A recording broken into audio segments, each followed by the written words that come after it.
Good morning, everyone. In Chapter 6, we're going to discuss the first Chinese empires.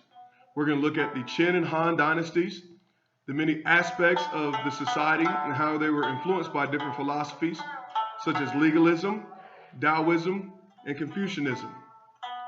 We're going to look at how these different philosophies were used in order to bring balance to their society. I hope you have fun with this chapter. And as always, if you have any questions or comments, please feel free to ask. So as we move into chapter 6, the first Chinese empires, let's look at our chapter introduction.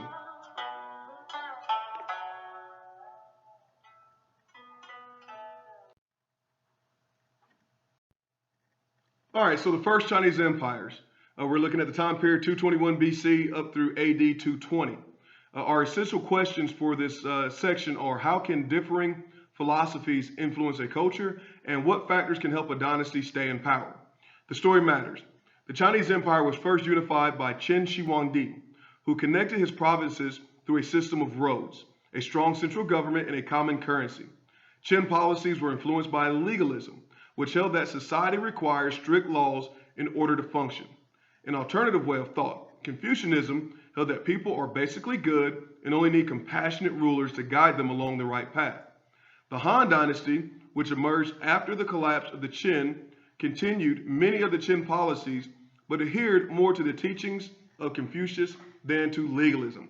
So those are the main ideals that we're going to look at, are these ideals of legalism and these ideals of Confucianism, and how they affect the ways that the dynasties were administered and how they stayed in power. Let's now step into the place. We'll go around the map counterclockwise. The Han Dynasty instituted the civil service examination to test candidates who wanted to work in the civil division of government. This is something that we still use in our own government today. The ideal that one must prove themselves worthy of civil service and that just not anybody can do it. You must prove yourself worthy through examination. The Han focused on the Confucian philosophy that harmony within the universe will result in a more prosperous nation. In Chang'an, the capital of the Qin and Han dynasties, this is where Han Wudi established a university for Confucian scholars. I think you're really going to like the Confucian philosophy. Then there's the legalist philosophy of the Qin dynasty. It resulted in a government that was divided between the military and administrative branches, which were overseen by the censorate. The entire system was controlled by one strong leader who was the emperor. And finally, in accordance with the legalist philosophy of creating laws to control people's actions, the Qin and Han empires were divided into provinces and counties. The governors of these areas were appointed by the emperor and directly overseen by the censorate. The period between 221 BC and AD 200 witnessed the emergence of a politically unified Chinese state. Chinese philosophy offered two opposing schools of thought to guide the process: legalism and Confucianism. Qin rulers followed legalism, which advocated the exercise of authoritarian state power. Han leaders preferred Confucianism, an ethical system that emphasized social harmony. In 136 BC, Confucianism became the official state philosophy and has since strongly influenced Chinese culture.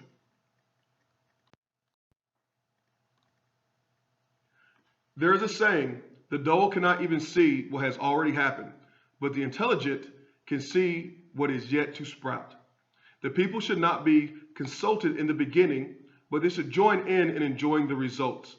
Laws exist to love the people. Rights exist to make affairs go smoothly. Therefore, the sage does not stick to ancient laws if he can strengthen his state by changing them, and does not keep ancient rituals if they can benefit the people by altering them.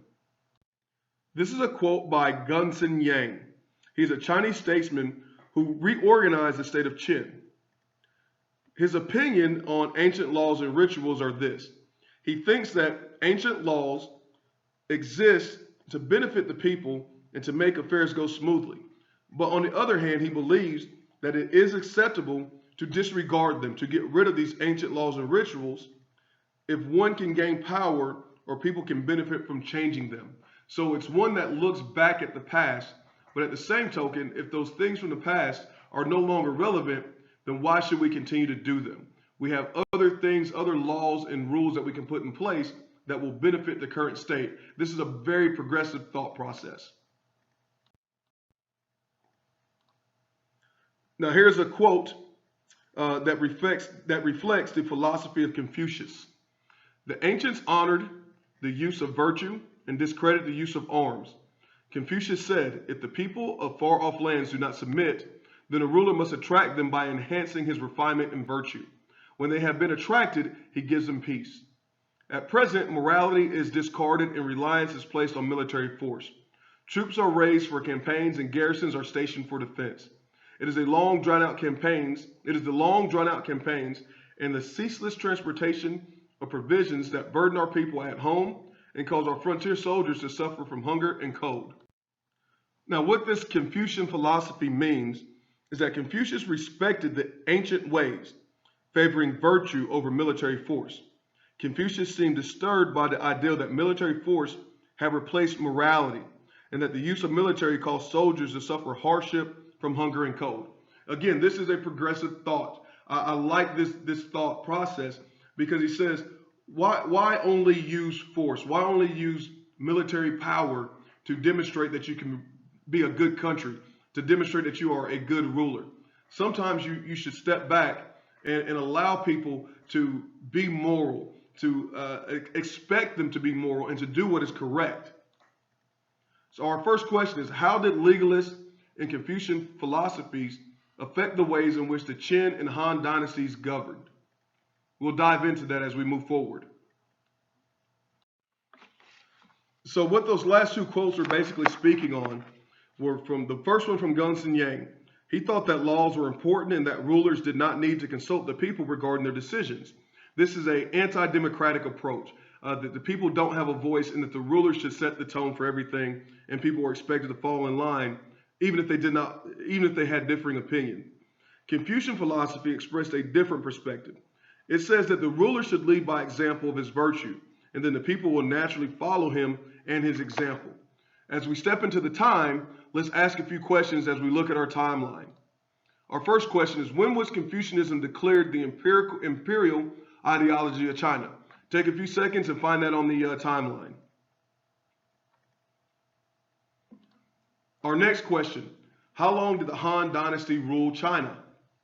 Find that on the timeline. Take a few minutes and find that. And our last question is the true or false. Mount Vesuvius erupted in Italy before the Qin dynasty ordered the burning of nearly all books. And this is an important point, that they ordered the burning of nearly all books, and they did this to suppress individual thought process. Take some time. If you haven't answered those first two questions, answer the first two, and then find an answer to the third one, and then move forward. Now, this is a short introduction, as they typically are, but I want to throw a few things at you. We're really going to look at the differences in legalism and Confucianism.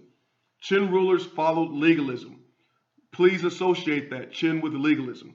Legalism advocated for the exercise of basically a dictatorial state, one where the ruler set forth all the rules and laws and the people were going to follow them no matter what, even if they had differing opinions. Under the Han leadership, they preferred Confucianism, an ethical system that emphasized social harmony, that if the leader is just and right, that the people will also be so. So in other words, we're looking at, are people inherently good, which was a Han and Confucianism policy, or are people inherently bad and need harsh rules, which is a Qin and legalist policy? And just as a heads up, we're going to have a debate on that. I'm going to split you into teams, and you're going to debate the merits of these different philosophies, legalism and Confucianism. Develop your own standpoint no matter which debate team you fall on, and understand where they're coming from. And even as you debate, even if you don't believe in one side or the other, start gathering information to help you with this debate. It's going to be fun. We're going to have a blast with it. That's our review for the introduction.